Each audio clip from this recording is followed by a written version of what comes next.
I am the longest-serving independent in the history of the United States Congress.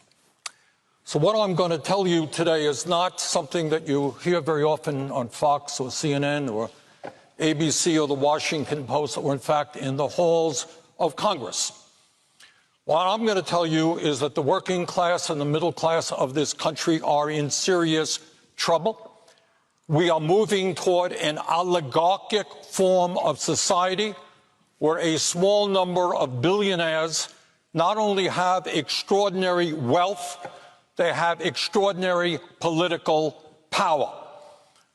We are living at a time when half of our people are living paycheck to paycheck in the wealthiest country on earth, when 70 million Americans have no health insurance or are underinsured, when we have a starvation minimum wage at the federal level of $7.25 an hour, where half of the elderly workers, older workers in this country, have nothing in the bank as they fear retirement. What I believe is that now is the time not to defend the establishment, which is doing phenomenally well. When you have two people on top in America who own more wealth than the bottom 40%, two people, top 1% owns more wealth than the bottom 92%. CEOs of major corporations today are making 350 times more than their workers, and we have more income and wealth inequality than any time in American history.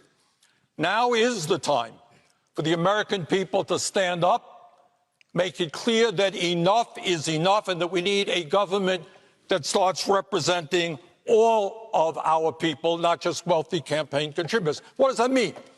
It means that we have to end a corrupt political system in which big money buys elections. It means that we have to end a very unfair tax system in which billionaires in a given year don't pay a nickel in federal taxes. It means we have to raise the federal minimum wage to at least $15 an hour. It means that we have to join every other major country on earth in understanding that health care is a human right, not a privilege, and stop spending twice as much per capita on health care to enrich the drug companies and the insurance companies.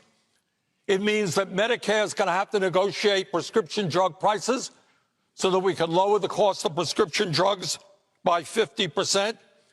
It means that we cannot continue to be the only major country on earth not to have paid family and medical leave. It means that we have to restore the $300 tax credit so that we are not continuing to be a nation which has one of the highest rates of childhood poverty in the United States. It means that we have to expand Medicare to cover dental care, hearing aids, and eyeglasses so that elderly people in this country can live out their remaining years in dignity. And it means, among other things, that we cannot continue to ignore climate change, which is an existential threat to this planet.